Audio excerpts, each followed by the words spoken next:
Bonjour tout le monde, bienvenue au podcast La Technique Moneyball. Super content aujourd'hui d'être avec Pierre-Luc Lemétier de Propagande Guérilla, c'est ça? Yes, en plein ça. Comment ça va mon père? Ça va bien, toi? Yes sir. Je suis content de te voir. Ben moi aussi, c'est... notre histoire commence, on s'est croisés. Ben en réalité, moi j'ai été public de toi. Tu donnais une conférence à Action 3S. Ouais, en plein ça avec Anne Lajoie. Ouais. Puis Yes. t'étais sur le stage, puis il y a un bromance qui s'est créé instantanément. Direct. Parle. On s'est pas parlé beaucoup en plus. Non.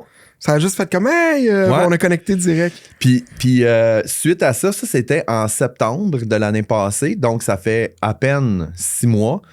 Et suite à ça, je t'ai ajouté sur mes réseaux, j'ai commencé à te suivre, j'ai commencé à suivre ta business et toi et tout. J'ai trippé sur ton contenu. Merci. Et comme le but du podcast, c'est pour moi de faire découvrir des créateurs de contenu, des entreprises qui, à mon sens, ont des belles pratiques et qui permettent de montrer que c'est possible de créer du contenu facilement, rapidement, efficacement, Yes. stratégiquement. On va en parler tantôt. Ouais.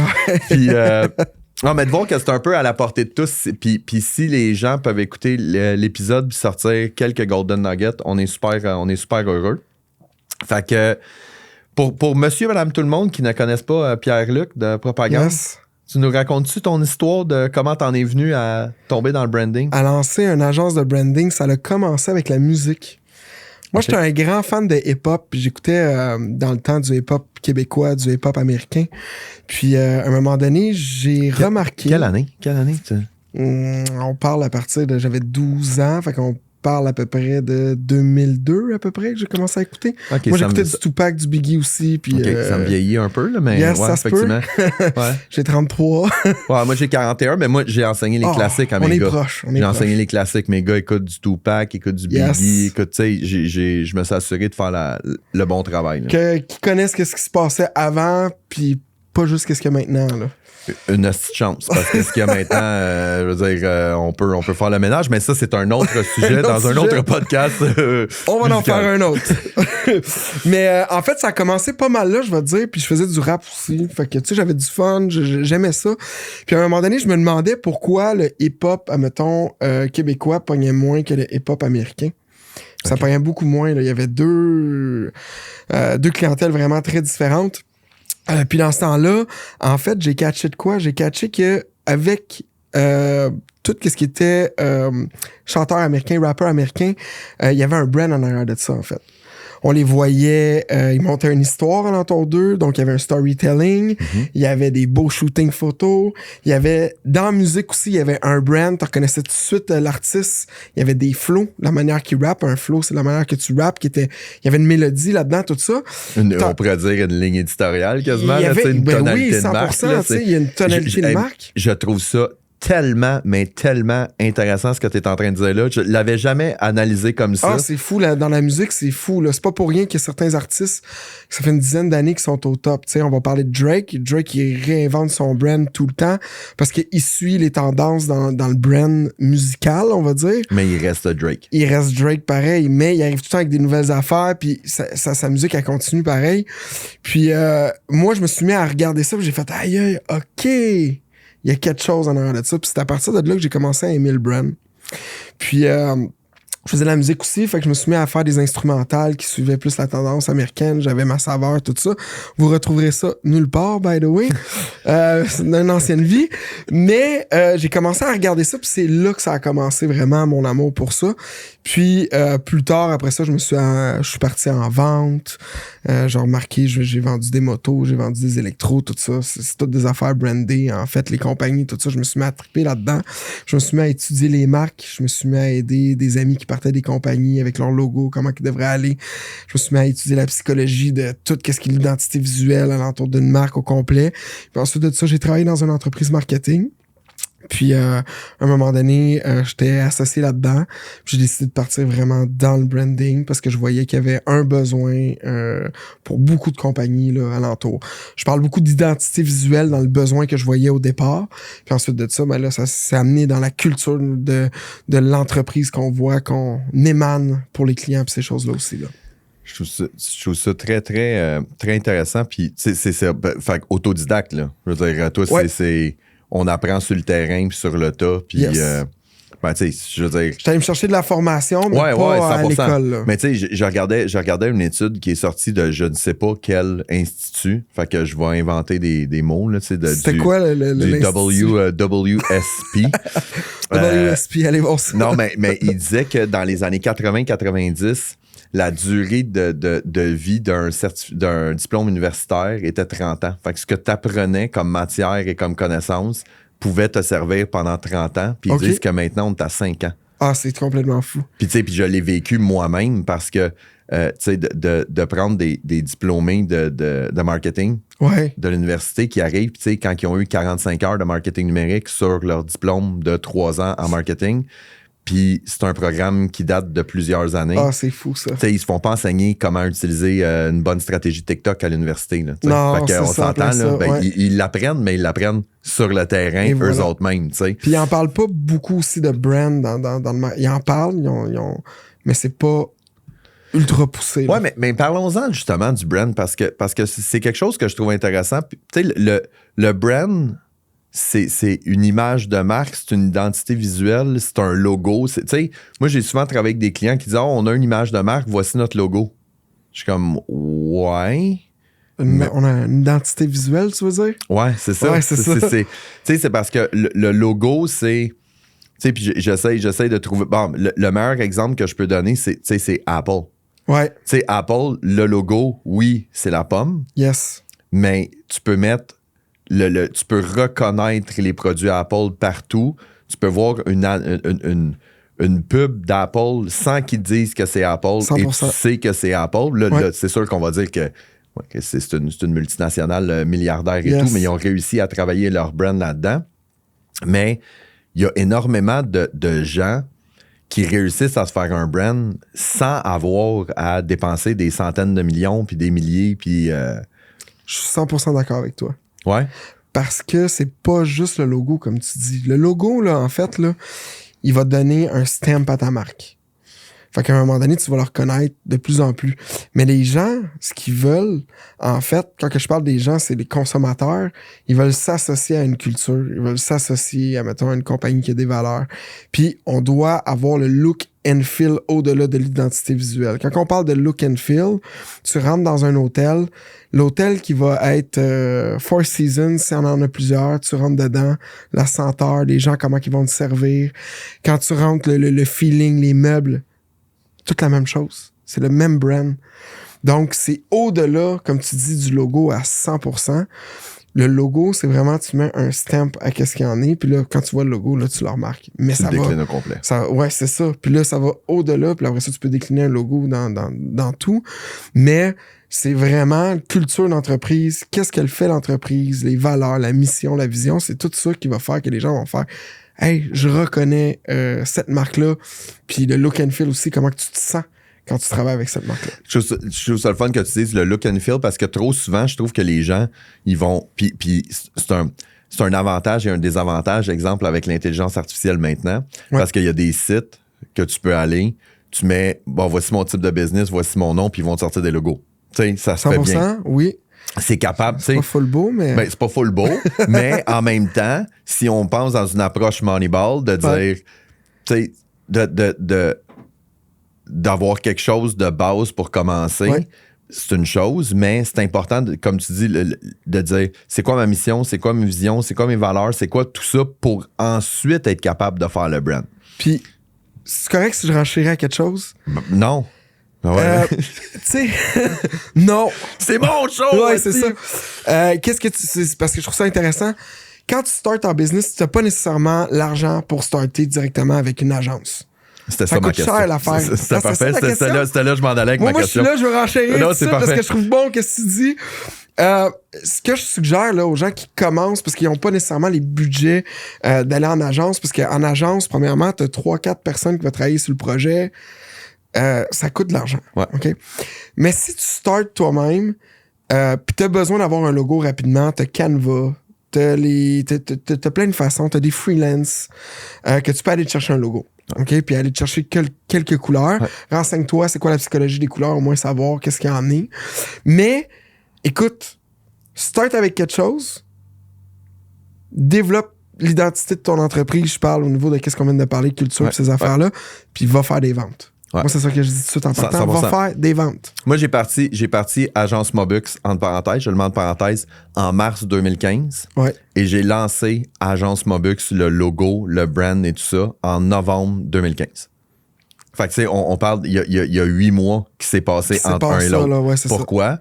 Parce que, puis ça va nous amener sur un autre sujet que j'ai très hâte de parler, c'est les gens, au début, ils achetaient pas Mobux. Là, maintenant, Mobux, ça fait 9 ans. Il y a une identité, les gens reconnaissent. Il y a des gens, tu sais, j'ai déjà croisé des gens sur un terrain de soccer. J'avais mon chandail Mobux et j'ai quelqu'un qui me dit « Ah, tu travailles chez Mobux? » Puis j'ai trouvé ça malade parce que j'étais comme, en prenant en considération que c'est l'entreprise que j'ai fondée. Yes. Mais la personne ne connaissait pas moi, elle connaissait Mobux. Ça, c'est fou. Fait que là, j'étais comme, le brand a une force. Mais là, on parlait, ça fait 6 ans, 7 ans, 8 ans, 9 ans. Mais à la base, les gens, ils travaillaient avec Marco, là. Ouais, c'est ça. Puis c'est encore ça aujourd'hui, mais vraiment, au départ, c'est les gens qui travaillent avec Marco. Fait que j'aille un brand va pas m'aider plus. Ton brand, c'était toi. C'était moi. Ça l'est encore, voilà. Annexé à ça.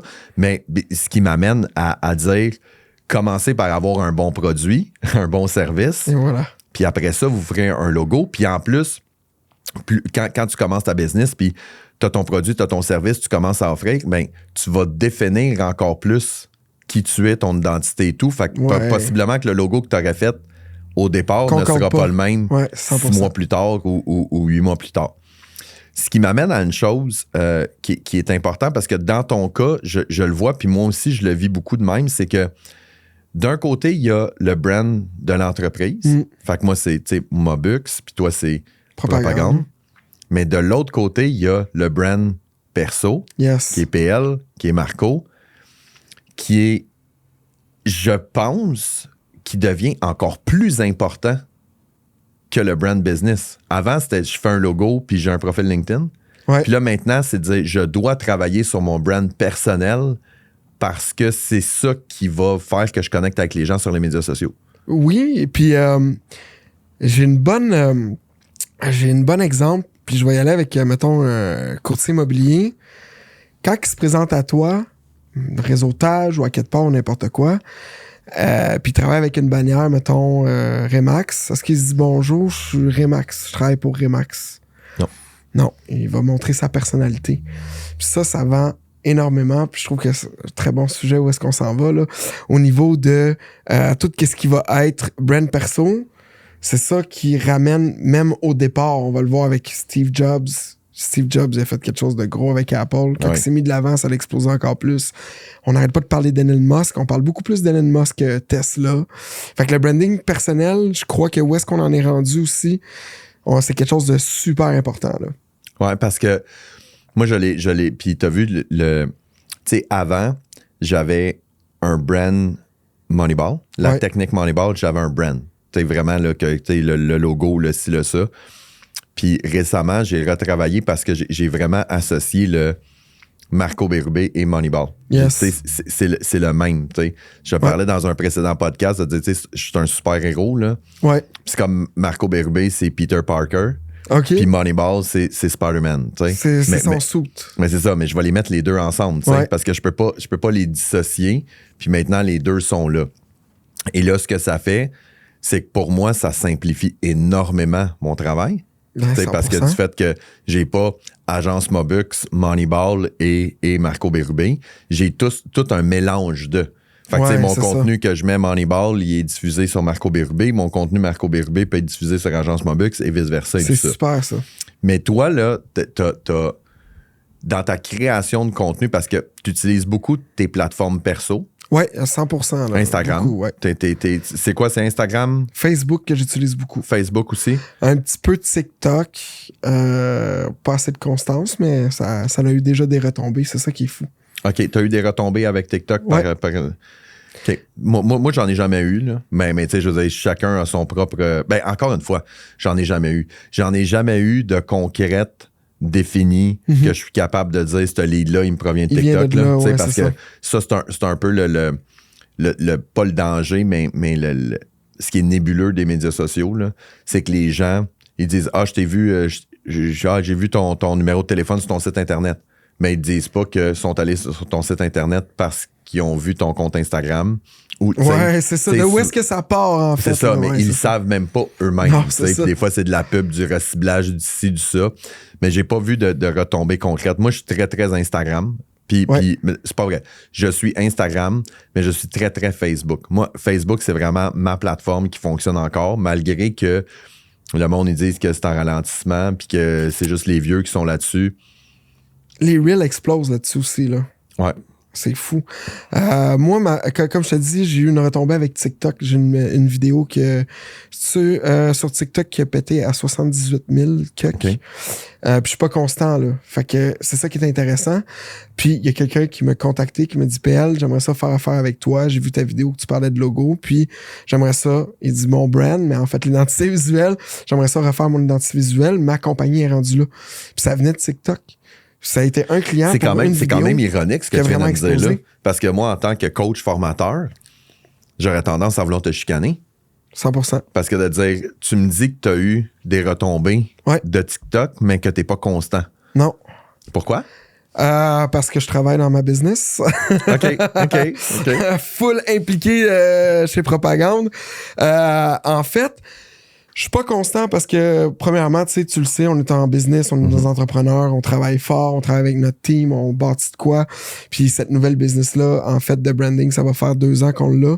Fait que j'ai été très, très, très impliqué dans le processus. Fait que je me suis mis à faire du contenu on the side, on va dire. Comme, OK, telle journée, on tourne telle vidéo, on tourne une bunch de vidéos, puis après ça, on fait les sous-titres, puis après ça, on envoie ça sur les plateformes.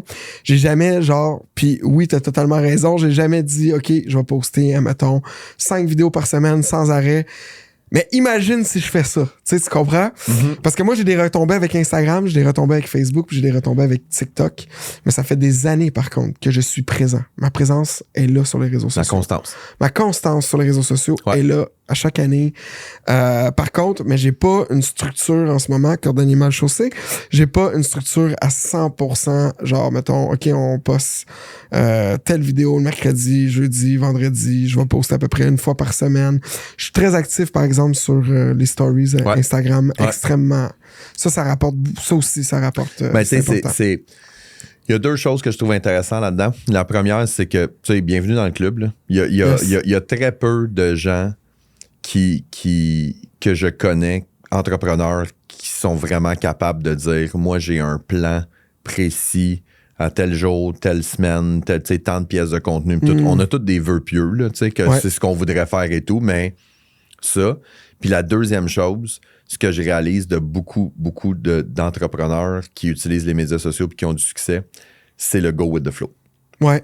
Je le fais quand j'ai envie de le faire, quand j'ai le goût, en autant qu'il y a de la constance. Tu sais, que je le fasse c'est ça, une fois, 2 fois, 3 fois, j'ai pas besoin d'avoir de création de contenu réfléchi ou soutenu ou quoi que ce soit. Puis ce que j'ai réalisé beaucoup, c'est que tout ce qui est le contenu natif, puis là tu parles des stories, puis c'est ça que je trouve super intéressant. Ouais. Puis une des choses que je veux sensibiliser les gens, j'en ai déjà parlé dans d'autres podcasts, puis je vais le répéter encore, c'est que pour moi, même si les stories sont sur la plateforme Facebook et sont sur la plateforme Instagram, ça devrait normalement être une autre plateforme de diffusion complète.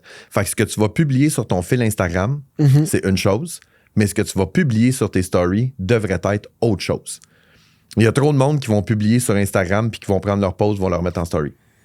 Tu comprends? Ouais, 100%, ouais. Tandis que le fil, les stories Instagram, c'est de l'instantanéité, c'est du natif. Fait que first, c'est live. C'est crissement pas compliqué à faire. Non, je veux dire, prends ton téléphone, filme-toi, parle, puis that's it, ou repose quelque chose ou quoi que ce soit. Puis la deuxième chose, c'est qu'il y a une notion d'instantanéité. Ce qui fait que si je suis pas PL, si les stories de PL, je les ai pas regardées aujourd'hui, ils disparaissent. Fait que je sais pas ce que PL avait à me dire. Non, fait que plus je vais faire du contenu qui est intéressant, qui est puis c'est pas compliqué. T'en as fait un hier, là. Ouais, c'était fucking drôle, là. Ça m'a fait rire, là. T'es à le barber à 8h30, pis t'es comme demain, grosse journée, tournage de podcast, pis tout le kit. Ouais, c'est du live. C'est qu'en fait, qu'est-ce qui est intéressant avec les stories, on va pas se le cacher, l'être humain, il est voyeur, OK? Ouais, 100%. Fait que c'est pour ça qu'il aime ça regarder des téléréalités. Qu'est-ce qui se passe? Tes stories, c'est ta télé-réalité, en fait. C'est direct que tu parles à ta communauté avec tes stories. Le monde veut savoir qu'est-ce que tu fais, pourquoi tu le fais. Ils sont curieux de savoir qu'est-ce qui se passe dans ta vie. Puis ça, des fois, il y a des gens qui négligent ça, qui vont juste mettre, mettons, un repost. Ils vont juste mettre des reposts. Ils vont mettre quelques petites affaires, mais c'est important de montrer qu'est-ce que tu fais parce que les gens veulent savoir c'est quoi ton avancée, où est-ce que t'es, qu'est-ce que tu fais, puis les gens trippent là-dessus. Fait que je pense que comme tu dis, c'est du live puis c'est de l'instantané. Puis ça, les gens, de plus en plus, là, sur les plateformes, c'est en train de se métamorphoser, by the way, on le voit. C'est bon de donner des trucs, OK? Mais là, on s'en va vers du contenu qui est plus live. Ouais. Donc, qu'est-ce que je veux dire par là? C'est que aujourd'hui, ma directrice marketing pouvait pas venir avec moi, mais j'aurais rentré aujourd'hui, j'aurais rentré ici, j'aurais dit salut, elle m'aurait suivi toute la journée. Puis j'aurais dit « Hey, salut, on s'est vu qu'on se rencontre, on aurait parlé un petit peu, on aurait mis des footage. » J'aurais fait un reel avec ça. Mm-hmm. Avant, c'était moins, ça pognait moins. Maintenant, ça pogne plus. Tout ce qui est live, authenticité, les gens sont en crave de ça en ce moment parce que les médias sociaux ont tellement été comme carrés quand même. OK, faut que tu fasses. Au départ, c'était des vidéos professionnelles qui pognaient. Ouais. Après ça, on est allé vers des vidéos comme on donne des trucs, des affaires de même. Ça pognait beaucoup à la Hermosi. Tout le monde s'est mis à faire ça. Ouais. Mais là, en ce moment, il y a une affaire qui est en train de changer. C'est que c'est de plus en plus live. C'est de plus en plus homemade que les gens aiment. C'est de plus en plus... plus calme. Je vais dire oui et non, là. C'est de plus en plus de l'entertainment, tu sais, de dire on veut faire du divertissement tout le kit. Ce qui devrait être la nature première des médias sociaux, c'est pour ça que ça a été fait. Ouais. Il y a beaucoup trop d'entreprises, malheureusement, puis ça je vais mettre ça sur le dos de la COVID, là, qui en 2020-2021, tout était fermé. Les entreprises se sont garochées en ligne et avaient énormément de succès, réussi à vendre leurs affaires parce que tout était fermé. Ça fait que t'avais pas vraiment le choix. Là. Et là, 2022, ça a commencé à rouvrir et tout. Puis il y a beaucoup d'entreprises qui sont restées encore là-dedans, qui utilisent maintenant les médias sociaux à des fins business, publicitaires, 100%. Et c'est là qu'ils se tirent dans le pied. Ouais. Tandis que là, toi, ce que tu es en train de dire, c'est de l'entertainment, je vais te divertir, ou de l'édutain qu'ils appellent, là, je vais te divertir en te donnant des trucs et des conseils. Voilà, c'est ce qu'on est en train de faire en ce moment. Là. C'est exactement ça. Puis les gens, ils veulent le voir. Puis effectivement, que ce que les gens doivent réaliser, puis j'en parle dans tous les podcasts, puis ça vaut la peine de le répéter, c'est, moi j'appelle ça le documenter plutôt que créer.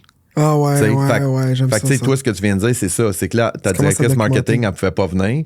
Fait que là, en ce moment, on est en train de créer un podcast, mais tu aurais pu documenter la création du podcast pour après ça faire quelque chose. Ce que Claudia, qui est là, est en train de faire pour nous. Oui, nice. Salut Claudia.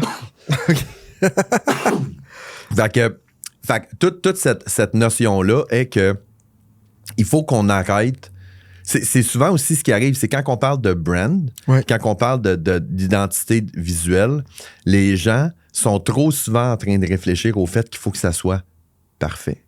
Mais tu l'as dit toi-même, là, ça n'a pas besoin d'être... Je pense que c'est à un certain point, à un moment donné, ça n'a pas besoin d'être parfait, mais moi, c'est souvent des entreprises qui sont rendues à un autre niveau que là, it's time, parce que ma compétition, elle est parfaite. Fait que je pense 100%, ça n'a pas besoin d'être parfait. C'est juste à un certain moment que là, il faut que tu y penses. Je veux dire, comme tu dis, tu veux rivaliser avec Apple, c'est sûr. It's time. Va t'asseoir avec une agence de brand. C'est ça. Mais tu sais, de toute façon, tu l'as dit tantôt, puis ça fait bien du sens de dire, tu peux travailler, tu peux te développer un logo pour pouvoir commencer, puis éventuellement, après un certain temps, quand tu atteins une certaine maturité, là, ça vaut la peine de t'asseoir puis de dire, j'ai besoin d'une identité visuelle, d'une tonalité de marque, puis d'un branding pour être capable. Qu'est-ce qui va comme habiller ton brand, puis ta personnalité, puis tout ça, là, J'aimerais ça qu'on parle de ton stunt que tu avais fait. La pizza Metz. La pizza Metz. Ouais, ça a été un bon stunt pour vrai. Raconte-moi le processus de Day One. Là. Comment t'en es venu à vouloir faire ça? Mets en contexte first, puis après ça, raconte l'histoire. En fait, on était au bureau. Puis on avait le goût de lancer un genre de projet. On avait le goût... En fait, là, on avait envie de brander une pizzeria, OK? Puis là, on n'avait pas de resto à brander ou quoi que ce soit. Puis là, on a dit, tu sais quoi? Je regarde tout le team moi et mon partenaire, on est tout le temps des créateurs tout le temps dans notre tête. On a tout le temps 1001 projets. Puis on était juste comme, hey, tu sais quoi? On brand une pizzeria. Mais qui n'existe pas. Puis là, après ça, on est arrivé, on a dit, ouais. Puis là, on va brand ça comme si on partirait une pizzeria. On a dit, OK, nice. Puis là, on est arrivé avec, il y avait moi, il y avait une designer, il y avait Malcolm au ventre, puis en fait, il y avait nos 3 designers étaient là. Puis là, j'ai dit, on a fait un gros travail d'équipe. On est arrivé, on a dit, OK, on va appeler ça Pizza Metti. J'ai sorti ça, puis là, on a dit, hey, ça fonctionne, ça fait penser à Pizza Getty, tout ça, puis c'est un nom italien, donc pizza, l'italien, fait que là, parce que mon nom de famille est italien, fait que ça fonctionnait directement bien, fait que là, on a décidé de lancer ça, là, on a dit, hey, il faudrait trouver un concept. Ma designer est arrivée plus tard, elle a dit, hey, une pizza qu'on met dans des cônes. Là, on a dit, OK, let's go, c'est un concept spécial. Fait qu'on a décidé de faire ça. Puis là, on s'est mis à tout faire le design graphique au complet de A à Z. J'ai même fait un shooting photo où est-ce que moi et mon partenaire, on est comme ça avec nos pizzas dans des cônes de même. On a tout designé en arrière avec tout comme s'il y avait un resto. T'avais réservé déjà t'avais loué un local puis tout, puis que l'opening s'en venait bientôt. On n'avait aucun local 000. On a juste fait ça avec un fond, on a découpé. J'ai des très bonnes designers, fait que ça avait de l'air vraiment vrai, pour vrai. Puis on a tout fait. L'identité visuelle, en fait, des boîtes de pizza, on a tout fait de A à Z. J'ai même écrit un long message, parce que ma plateforme aussi, c'est beaucoup Facebook et Instagram, là. Puis sur Facebook, je suis arrivé, j'ai fait un long message comme quoi que j'avais tenu ça dans l'ombre, c'était mon nouveau projet. J'ai même mis comme, je me rappelle plus combien d'adresses, je pense 6 adresses qu'on ouvrait la pizzeria avec genre des adresses qui existent, mais j'ai comme rajouté un 1 dans l'adresse, fait qu'elle n'existait pas l'adresse. Fait que ça avait de l'air vraiment vrai. Puis à la fin du prank, j'ai juste marqué, venez nous voir même si c'est un troll. Mais j'ai fait exprès de juste le marquer à la fin. Fait que j'ai eu des tonnes de likes, j'ai eu des personnes qui sont venues me parler, qui voulaient venir à l'importance du brand personnel. J'ai eu plein de supporters d'un coup comme ça, à cause de mon brand personnel. Qui étaient comme, hey, je vais venir goûter ta pizza, ça a de l'air malade, tout ça. Puis je l'ai même mis sur LinkedIn pour le fun. J'ai pas répondu à ce journaliste-là, malheureusement. Il m'a écrit au journal La Tuque, pourquoi vous voulez ouvrir une pizzeria à La Tuque? Parce que j'ai mis une adresse à La Tuque. Je m'excuse de ne pas t'avoir répondu, journaliste. Je m'excuse si tu m'écoutes. Fait que j'avais mis une adresse à La Tuque aussi. Ça, c'était l'adresse Nowhere à l'autre bout du monde. J'en avais même une à Toronto, j'en avais une partout. J'en avais 4 ou 5. Puis ça a vraiment fait un stunt. Le monde, il a fallu que je dise au monde que c'était pas vrai. Puis le monde a fait wow. Puis on a eu un contrat d'une petite pizzeria, d'une petite place pour faire un petit brand là, pour leur brand en fait. Suite à ça. Ouais. Suite à ça. C'était vraiment bien. Je m'en ai fait parler pendant des mois, là, puis du monde me voit des fois. Ah, ta pizzeria. J'ai du monde qui m'ont dit, hey, puis ta pizzeria. Je suis comme, il n'y a pas de pizzeria. Ah, ça n'a pas marché le projet. Ah, c'est ça. Fait que l'importance du brand est là. Ça avait de l'air cool, ça avait de l'air nice. Tout de suite, des gens qui ont accroché.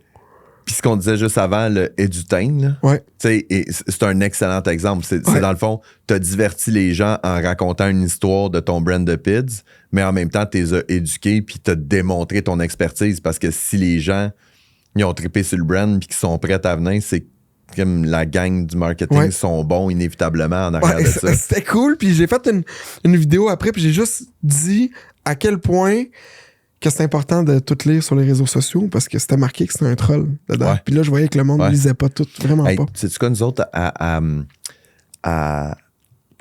c'est Poisson d'avril. Poisson d'avril l'année passée. On est juste sur le bord de la rivière Richelieu.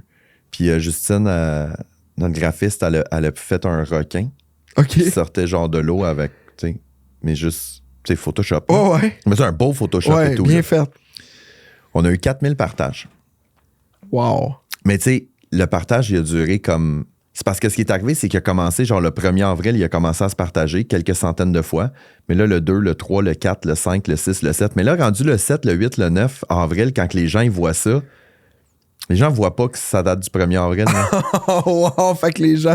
Et là, il y a des partages et tout. Puis là, il y a des commentaires de gens qui nous disent c'est impossible, les requins vivent dans l'eau salée, la rivière, c'est de l'eau douce, c'est impossible. Des textes, là, tu sais, puis là, du monde qui s'obstine là-dessus, mais on était comme, mais ça l'a donc bien dégénéré comme pas possible. Mais... un peu, tu sais, la même chose. Ça démontre notre expertise de pouvoir faire C'est fou. du Photoshop, du branding et tout, puis de bien connaître les tendances, puis d'être capable d'accrocher l'audience et tout. Ouais, c'est ça.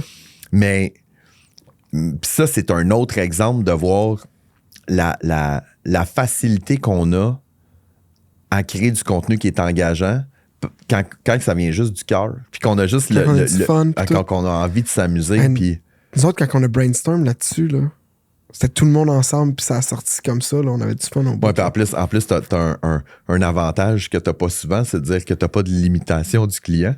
Ah non, j'avais aucune limitation. Fait que tu y vas all-in. Parle-moi des limitations des clients des fois. OK. Ouais, ben, c'est... Je vais juste replacer mes affaires.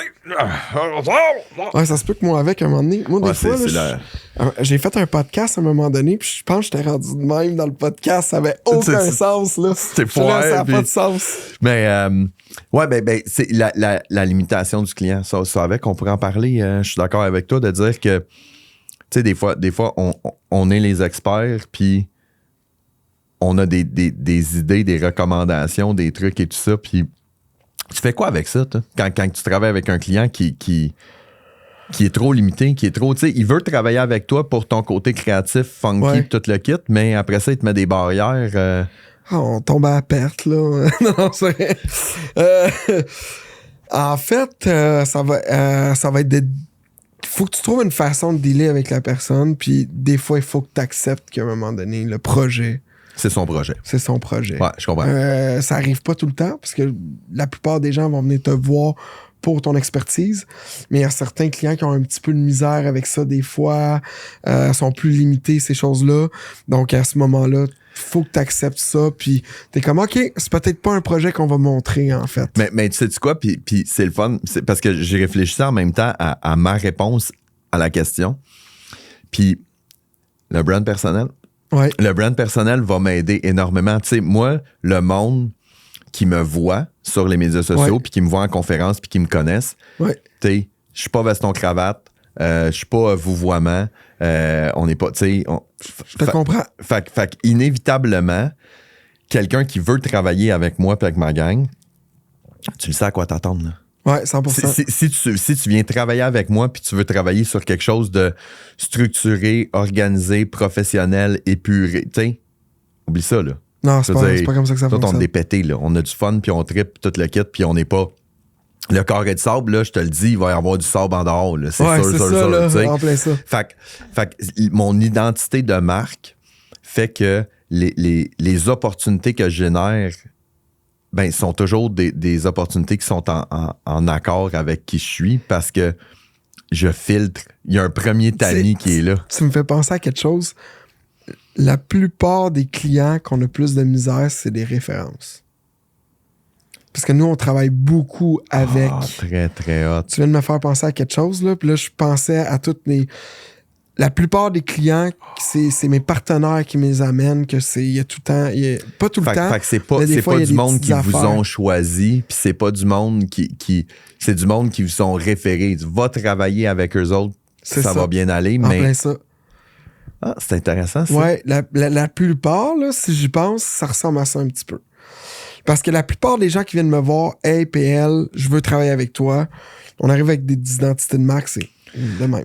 Moi, t'as vu tu sais, au-delà du développement des affaires, prospection, tout le kit, puis ce qui sort des médias sociaux, moi, ma plus grande source de clients références, là, c'est mes formations. Formation, conférence et tout. Je vais donner des formations, je vais donner des conférences, puis après ça, les gens... Il y a des clients qui s'en viennent. Ben, ils disent, est-ce que tu pourrais nous aider pour l'étape 2, l'étape 3 et tout?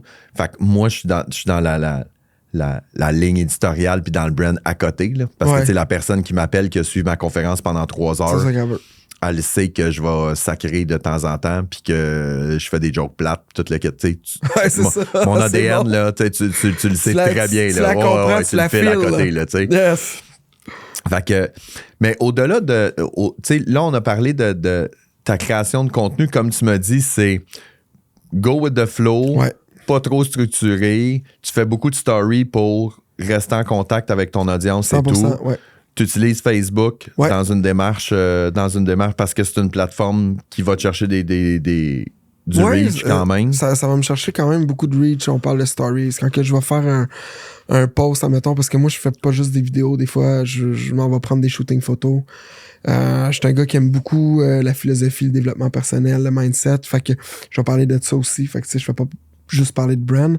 Fait que je vais vraiment mélanger mon contenu entre photos, texte et vidéo. Puis je vais utiliser cette plateforme-là. Oui, ça va aller me chercher beaucoup de clientèle. Puis ça fait des années que je poste là-dessus puis que les gens me voient aller. Là. Ils ont vu mon évolution aussi. Puis ma question par rapport à ça, tu dis, j'ai du développement personnel, j'ai des photos, j'ai des reels, j'ai ci, j'ai ça. Est-ce que c'est fait de façon structurée ou c'est go with the flow? T'sais, est-ce que t'es, là, je vais publier une photo, je vais publier une vidéo, je vais publier... Go with the flow. Go with the flow. Ouais. Il y a une certaine structure quand on se fait une journée de tournage. Mettons, on va avoir comme une quinzaine d'idées, plus il va y avoir du freestyle. Okay. Fait que déjà là, on va avoir quelque chose où est-ce qu'on veut s'en aller. Il y a une ligne directrice vers où est-ce qu'on veut aller. Puis c'est après ça, dans l'application, que c'est un petit peu plus stratégique. Tu sais, comme je vais poster cette vidéo-là avant ce shooting photo-là. C'est là qu'on va voir comment on va le faire. Là. Mais de base, comme tu dis, c'est pas ultra structuré. Là. Puis je suis pas... c'est pas de mauvaise chose. Quand on est mal chaussé, je suis pas très constant dans mes publications non plus. Mais tu sais, tu serais surpris de voir à quel point c'est la réalité de tout le monde. Là. Ouais, de beaucoup de monde, là. Les gens, tu sais, je le disais tantôt, là, il y a très peu de gens qui sont bang, tu sais, c'est le lundi, le mercredi, le vendredi, structuré, c'est ça, pilier 1, ça, pilier 2, pilier 3. Ben non, oublie ça, là. Mais je crois beaucoup à ce que si tu arrives à aller chercher une structure puis d'être constant, ben là, tu viens de doubler qu'est-ce que tu es supposé d'avoir. Ben, moi, je pense que ça, la mesure, le plus important, c'est le constant. Ouais, c'est ça. C'est ta structure, c'est une chose. Ta constance, c'en est une autre. Assure-toi d'être présent le plus souvent possible et tout. Puis, j'ai un angle que je veux couvrir avec toi que je trouve... On en a parlé très, très peu, mais je veux avoir ton fil là-dessus. C'est l'intelligence artificielle. Ouais. C'est quand même un enjeu là, pour moi, personnellement, je le considère que c'est une opportunité. Ouais. Mais j'aimerais ça savoir de ton bord, là, où est-ce que... Tu sais, maintenant, avec Photoshop, ils ont intégré l'AI qui permet de faire des modifications. Il y a Midjourney, il y a DALL-E, il y a Name It. Il y en a plein, là. C'est quoi le positionnement d'une agence de branding par rapport à l'intelligence artificielle? Moi, j'ai peur de ça. Pour vrai. Non, c'est pas vrai. En fait... J'étais comme j'étais surpris. J'étais là, ben voyons. Non, parle-moi pas d'AI. Non, pour vrai... première des choses, ça prend quelqu'un qui est capable de travailler avec l'AI. Détail curieusement important, je peux te le dire. Fait que là, le monde qui capote, qui sont comme « Hey, ton site web, il est dégueulasse. » Que t'as fait avec le AI, fait que bonne chance. Ouais. Ton logo, moi, j'ai essayé avec ma compagnie, parce que moi, je suis un éternel curieux. Fait que j'ai dit « Bon, ben, je vais essayer, je vais regarder avec... je pense que la plateforme, c'est Luca. Ouais, c'est exactement celle-là que je pensais. Fait que j'ai marqué comme quoi que j'étais une agence de branding, tout le kit au complet. Puis écoute, les logos, quand je les ai regardés, en fait, j'ai attrapé la rougeole direct, là. Genre... J'avais la gonorrhée en fait. Voilà. Je capotais. J'étais comme ça, aucun sens.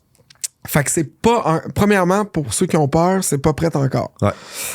Deuxièmement, si la personne elle a vraiment voulu aller faire son logo, là, je parle pour les agences de branding, là, si la personne elle a vraiment voulu aller faire son logo avec un AI, ben c'est pas ton client premièrement. Ça va faire. Puis deuxièmement, ça donne rien en ce moment de vraiment concret pis beau. Là. Je vais te dire de quoi. Un des pires logos qui m'est sorti, il y avait un crayon dedans, un pinceau, je pense, dans mon logo là, pour mon entreprise. Puis là, c'est juste comme aïe aïe. Fait que ce que je pense pour le AI, c'est qu'il faut, premièrement, ça prend quelqu'un qui doit savoir s'en servir. Fait qu'on doit tout apprendre un petit peu à s'en servir ou que tu aies quelqu'un dans l'agence qui sait s'en servir. Deuxièmement, ça te prend plusieurs spécialistes qui savent comment utiliser chaque AI. ChatGPT n'est pas la même chose avec Photoshop. C'est tout pas la même affaire. Faut que t'apprennes les prompts. C'est un fourre-tout un peu, là. Parce que, intelligence artificielle, oui, mais encore, là. Je veux dire, tu lèves une roche, puis il y a 10 nouvelles applications d'AI qui viennent de sortir. Là, 100%. Encore faut-il que tu les maîtrises. Nous, on les utilise dans l'agence. On utilise ChatGPT, qui est excellente adjointe. 100%. Mon adjointe, ça sert de ChatGPT. Fait que mon adjointe a un adjointe. Tu peux aller chercher plein d'informations plus rapidement. Tu peux créer plein de choses avec ChatGPT. Fait que nous, on s'en sert vraiment, mais on le check tout le temps. Faut pas que tu fasses du copier-coller. Ça paraît, ça sent. 1000 à l'heure. Moi, je l'ai dit que moi, j'utilise l'intelligence artificielle, puis ce que je pense, je suis un peu dans le même état d'esprit que toi, là, c'est de dire l'intelligence artificielle continue de pousser, puis je veux dire, il est là pour rester, là. On s'entend, là. Ça va juste aller en augmentant. Mais ce que je pense, c'est que une personne qui n'utilise pas l'intelligence artificielle va être remplacée par une personne qui utilise l'intelligence artificielle. 100%. Elle ne sera pas remplacée par l'intelligence artificielle.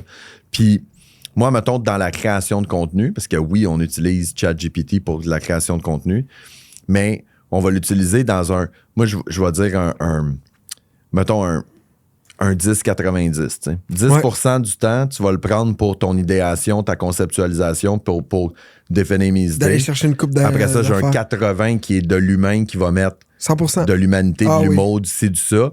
Puis après ça, tu vas prendre un 10 après pour... Exemple, je vais te donner un exemple, mettons, en branding, de dire, ben, il y a possibilité de me le faire en plusieurs déclinaisons et tout que je pourrais faire avec, mais c'est mon concept que j'ai fait que je pourrais juste mettre dans l'AI pour me le faire dans tel format, tel format, tel format, et tel format. Fait que 80% de la job reste quand même un humain. 100%. Sauf que la différence, c'est qu'au lieu...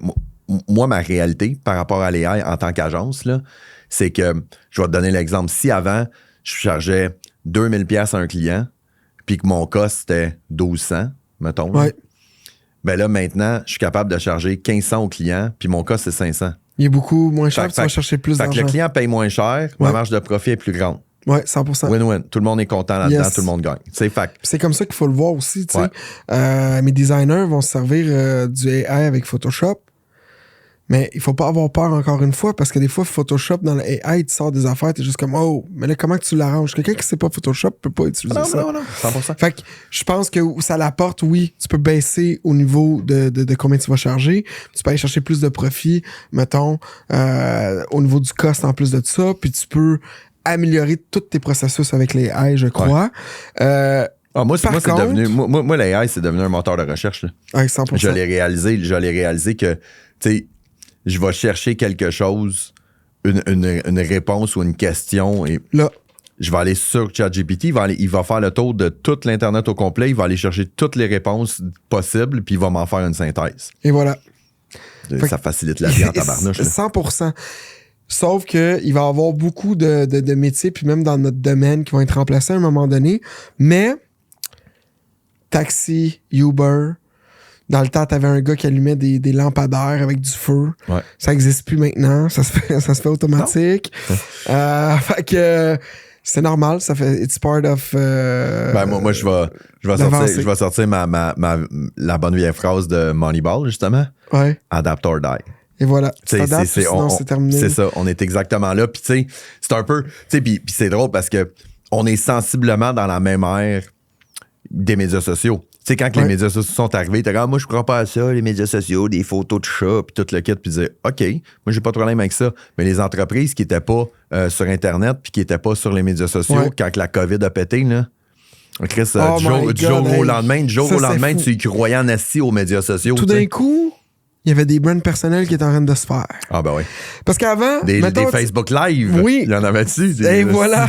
Tout d'un coup, il y avait un brand qui était en train de se faire. C'est parce que, mettons, je te donne les restaurateurs, c'est le meilleur exemple. T'avais le gars qui a son resto qui roule. La COVID arrive, tout ferme, il est même pas prêt à livrer. Là, tout d'un coup, on voit la face du propriétaire qui est comme « Hey, check ma poutine, comment qu'elle est bonne! Ouais. » Puis là, ça pogne au bout de ses réseaux sociaux. C'est là que ça a commencé. Ouais. Puis, au Québec, avant la COVID, on était arriéré au niveau du brand perso.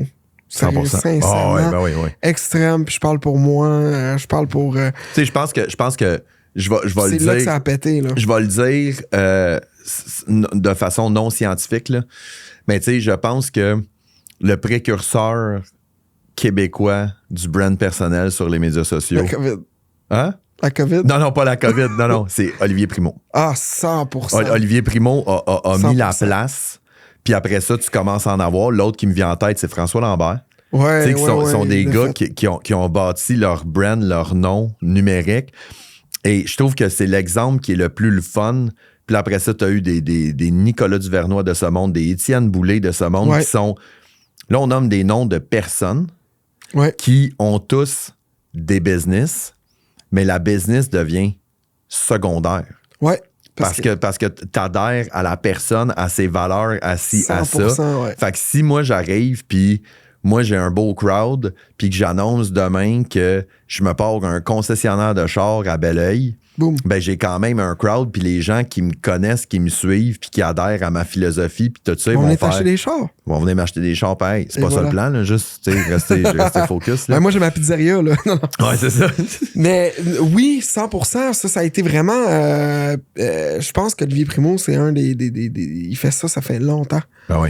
Puis c'est ça qui est intéressant. Puis moi, je le faisais à plus petite échelle déjà avant. Sur Facebook, j'étais pas dans les vidéos, mais j'étais dans les stories. Je mettais des photos avec des textes qui parlent de qu'est-ce que je suis en train de faire. Je faisais des lives dans le temps avant que toute la pandémie arrive, tout ça. J'avais lancé les événements entrepreneuriales, les soirées entrepreneuriales. Puis écoute, on avait ramassé 300-400 personnes là-dedans. Puis on faisait des lives, moi puis Louis-Pierre Mercier. Mais, ça avait pété. Je trouve ça le fun. J'étais déjà là, mais j'étais pas à 100%. Parce que ça aussi, c'est une autre affaire. J'en parle souvent, Philosophie Moneyball, l'ampleur de la visibilité. J'en parle à tous les podcasts parce que ça revient tout le temps, mais ça vaut la peine de dire... Qu'est-ce que si tu rejoins 200, 300 personnes, là, tu fais une story puis il y a 200 personnes qui regardent, là. Imagine que tu es sur un stage puis il y a 200 personnes qui sont là. C'est gênant d'essayer, là. Non, mais c'est ça. J'ai pas parlé de ça, j'aime ça parce que j'en parle moi aussi au monde. Non, tu sais, j'ai pas beaucoup de vues. Oui, mais Chris, t'en as 200. Ouais. Je veux dire, c'est quand même 200 de plus que si t'avais pas fait ta story first. Ça n'avait pas été là. Puis de deux, t'as pas besoin d'avoir 50 000 personnes. Tu sais, tu l'as dit, un événement à 300-400 personnes, c'est énorme. Le monde s'en rend pas compte parce qu'ils les ont pas devant eux. Ouais. Puis c'est ça qui est intéressant, c'est que, hey, moi j'ai une vidéo sur Facebook, elle a pété à 100 quelques mille personnes, OK? Hey, c'est du monde pas à peu près, ça. C'est à la ville de Longueuil, mettons, à peu près. Là. C'est du monde pas à peu près qui m'ont vu la face, là. Ouais. Puis le monde, on s'en rend pas compte parce que c'est du virtuel. Puis il faut que tu redeviennes un petit peu, tu te mets les deux pieds à terre, puis tu dis, crime, ma vidéo, elle a eu 2000 personnes. Hey, crime, on s'en va à quelque part, là. On s'en va à quelque part. Puis imagine, on n'avait pas on pouvait pas faire ça avant. Avant, là, pour que tu rejoignes autant de personnes, puis là, on parle pas d'un billboard là, sur le bord de l'autoroute là, que tu regardes ça, on s'en fout. Là. Mais on parle de quelqu'un qui t'écoute parler de qu'est-ce que tu as à dire, tout ça. Hey, pour ramasser 100 000 personnes dans la même place, là. Radio. À radio. Télé. Puis il fallait que tu payes pas à peu près, là. Ouais, puis ou sinon, tu fais 100 conférences devant 1000 personnes. Et voilà, je veux dire, il y a du temps puis il y a de l'énergie là-dedans. C'est fou. Là, tu peux arriver avec ton sel, tu te fais une vidéo, puis bang, tu viens de toucher 100 000 personnes qui peuvent voir qu'est-ce que tu fais dans la vie, qui t'es, c'est quoi ton produit, c'est quoi ton service, quoi que ce soit. C'est complètement fou, ça, quand tu y penses. Ouais. Puis tu vois ça, c'est malade, puis on le voit pas à cause que tu peux pas le toucher. Tu fais juste voir un chiffre. Puis on est encore dans la philosophie Moneyball, les micro-victoires et tout, c'est de dire, si tu prends dans une année que tu publies 3 vidéos par semaine qui rejoignent 200 personnes, ça fait 600 personnes par semaine, ben 600 personnes sur 52 semaines, qu'est-ce que ça en fait du monde, là? Ouais, ça en fait du monde. Ça en fait du monde que tu réussis à rejoindre et tout, puis fais ça année après année. Ben, tu pas mal de monde qui t'a vu. Pas mal de monde qui t'ont vu. C'est ce qui fait que quand tu t'en vas, parce que tu sais, tantôt je te parlais de mon t-shirt Mobux, tu sais. Ouais. Bon, ben, je veux dire, moi, j'ai pas fait d'annonce dans les journaux, j'ai pas fait d'annonce à la télé. Fait que le seul brand Mobux, c'était sur les médias sociaux. Là. Et voilà. C'est juste ça qui a été lancé. Ouais. Fait que quand il y a quelqu'un qui m'a rencontré avec mon t-shirt Mobux, c'est qu'éventuellement, il a vu de la pub de Mobux dans laquelle je n'étais pas parce que Mobux a son identité propre. Puis il l'a vu assez pour être capable d'identifier ça à une business précise. Yes. Qui n'était pas associée à moi. Mais ça, c'est de l'accumulation de. T'sais. Ça, c'est excellent parce que t'es comme dissocié de Mobux en même temps d'être associé de Mobux. Ouais. Quand tu te lances dans le brand personnel, il faut que tu saches que il faut que tu gardes une distance avec ta business un petit peu. Ouais. Parce que sinon, après ça, ta business, elle peut pas... Tu peux pas scaler. Tu peux pas scaler à partir du moment où est-ce que... Si à toutes les fois que les gens, ils veulent travailler chez Propagande, ils veulent travailler avec Pierre-Luc, ben éventuellement, Chris, ta business, elle peut pas avoir plus que le nombre d'heures que tu peux livrer dans une semaine. Et voilà. Fait que c'est là que ça devient intéressant aussi quand ta business, elle se fait son identité. Toi, t'as ton identité, puis tu drives vers ça, puis ta business a son identité, comme que je dis. Parce que, tu sais, tu regardes, si à un moment donné, tu veux lancer un autre projet, tu veux faire d'autres choses, à un moment donné, il faut que ta business elle puisse Vivre par elle-même. Vivre par elle-même. 100%. Yes. Hey, ben, PL, on déjà un bon bout de fête. En terminant, là, Yes. qu'est-ce qui s'en vient pour PL? Là, dis-moi pas que tu ouvres une nouvelle pizzeria, je te croirais pas. Non, Mais non. qu'est-ce qui s'en vient dans les prochains mois, prochaines semaines? Dans les prochains mois, je te dirais, j'ai mon podcast que je veux lancer. Oh! Ensuite de ça... Ça va être parler de quoi, ton podcast? Moi, je vais parler... je vais parler un peu de brand. Je vais appeler ça du brand in. On va parler de mindset avec des neuroscientifiques. Je veux parler de comment que les gens, en fait, pensent directement dans leur tête pour avoir accompli de grandes choses. Fait que je veux parler avec des sportifs, je veux parler avec des entrepreneurs, je veux parler avec des artistes. Très cool. Des gens vraiment qu'ils vont montrer c'est quoi leur modèle mental. Je veux vraiment aller dans ce créneau-là. Ça m'intéresse beaucoup. Puis en même temps, tu sais, on va parler de branding, mais je vais appeler ça du brand in. C'est de savoir comment qu'eux, ils se voient aussi pour réussir à accomplir. OK, c'est quoi leur branding personnel interne? Interne, de comment qu'ils se voient, toute l'équipe. Yeah, très cool. Parce que je pense que ça fait une grosse différence dans la vie de comment que tu te vois versus de comme... Tout le monde vit ça, je pense, dans la vie, à un moment donné, tu te vois d'une manière, puis à un moment donné, tu te réveilles, tu fais, hey, il faut que j'arrête de me voir de même. Il faut que je reprenne mon wake-up. C'est pas parce qu'il se passe ça ou ça. 100%. On s'entend qu'en tant qu'entrepreneur, il y a des up and down non-stop, puis des fois, t'es comme, hey, hein? Puis là, à un moment donné, il faut que tu te réveilles. Tu dis, ben, OK, tu sais, t'as le syndrome de l'imposteur. Oui. Syndrome de l'imposteur. Puis, tu sais, moi, je le vois. Tu sais, moi, je suis mon plus grand critique. Là. Ouais. Puis je niaise souvent des fois avec ça. Je dis, si je parlais à mes amis comme je me parle à l'intérieur, Yes. j'aurais pas d'amis. Hein. Non.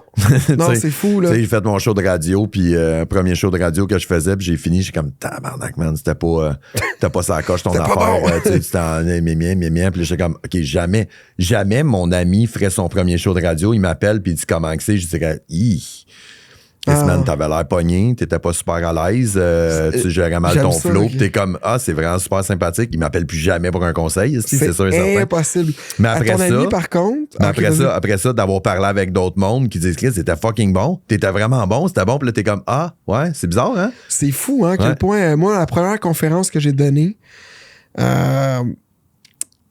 j'ai trouvé que j'étais pourri raide. Puis le monde venait me remercier. « Wow, c'est bon, on s'appelle lundi, je veux travailler avec toi, tout ça. » Puis moi, j'ai trouvé que j'ai donné une affaire pourrie. Écoute, j'avais pas d'eau. Je parlais comme ça. Je perdais des idées, toute l'équipe. Mais les gens qui t'écoutent ne savent même pas qu'est-ce qui se passe dans ta tête, en fait. Puis oui, comment qu'on se parle, c'est super important, je trouve, parce que ton ami, là, mettons, qui a donné une conférence où il est passé à la radio, tu vas dire « Hey, c'était bon, tout ça. » J'ai remarqué que tu vas donner des conseils, par contre. Hey, tu veux que je te donne un conseil? Oui. Hey, ça, j'aurais amélioré ça. Hey, merci beaucoup. Next time, je vais le faire. C'est Simon Sinek, c'est sûr, tu connais. Ouais. Bon. Il racontait de une affaire que j'ai trouvée super intéressante, c'était les mensonges blancs. Ouais. Il dit, lui, il était pas d'accord avec les mensonges blancs, puis il raconte l'histoire. Je me souviens plus précisément, mais tu vas comprendre pareil l'histoire. Il dit, j'ai une de mes amies qui m'invite à une pièce de théâtre. Ouais. Puis il dit, elle est dans une pièce de théâtre. Fait qu'il dit, je m'assois, j'écoute la pièce de théâtre, puis il dit, c'est crissement mauvais. C'est pas bon, là. Vraiment pas, là. Il dit, je m'emmerde, puis c'est vraiment poche. Mais il dit, elle est super fière. Fait qu'il dit, à la fin de la pièce de théâtre, elle vient me voir, puis elle me dit, puis, t'as-tu aimé ça? Oh. Fait que là, le réflexe de la majorité des gens, c'est quoi? C'était vraiment bon, puis tout le kit. Mais tu mens. Ouais. Peut-être pas vraiment la personne. Non. Mais en même temps, de dire, honnêtement, c'était pas super bon. C'est vraiment mauvais. La personne est sur un hype et est super fière. Ouais. Fait qu'il dit, ce que tu fais, c'est qu'il dit, tu mens pas, mais il dit, tu dis pas la vérité non plus. Fait qu'il dit, je suis super content que tu m'as invité à cet événement-là. J'ai pu partager ce moment-là avec toi. Merci beaucoup pour ça. Ouais, c'est ça. Il a Comme pas ça, dit, tu il a sens rien, rien là. dit, là. Ouais. Il a juste dit, puis il est super honnête, je suis super content. Ouais, c'est ça. Et là, il dit, après ça, le lendemain, le surlendemain ou quelques jours après, là, tu peux avoir une discussion avec elle pour lui faire le feedback. Ah, ben oui, T'sais, 100%, tu peux pas live. Fait tu sais, je pense qu'on devrait le faire avec nous-mêmes aussi, là, tu sais. Ah, ben D'arriver c'est- de dire, tu finis ton show de radio, puis je te dis, ah, t'étais pas bon, tu sais, ta conférence, Ouais. t'étais pas bon, t'as pas fait ci, je viens de scraper. Je disais, hey, je suis tellement content, PL, que tu m'as fait vivre ce Hey, moment-là ouais, avec toi. c'est ça. Je suis très, très reconnaissant que tu m'as invité. Merci pour ça. Fait que là, c'était peut-être, t'as fait un show de marde, mais au moins, je t'ai reconnu. Et- Puis j'ai pas menti. On devrait le faire à soi-même, 100%. en fait. Parce qu'on Faudrait qu'on va travaille être sur trop notre dur, tout ça. brand in. Le brand in. J'adore ça. Yes. Prenez pas ça, ce concept-là, c'est moi qui Non, l'ai Hey, PL, merci Yes. beaucoup. Merci Mais beaucoup d'avoir je vais te remercier beaucoup pour ton invitation. Je vais te donner les feedbacks demain. Non, c'est vrai. Dans le fond. Puis demain, je te dirais que ton podcast, c'est de la merde. Ouais, c'est ça. Mais pour vrai, merci beaucoup de m'avoir invité. On a une belle connexion, puis je suis super content. Puis, good, man, n'importe quand, moi, je suis prêt à passer là-dessus. Yes, sir. Merci, mec. Merci beaucoup tout le monde. C'était Marco et PL Le Métier pour la Technique Moneyball.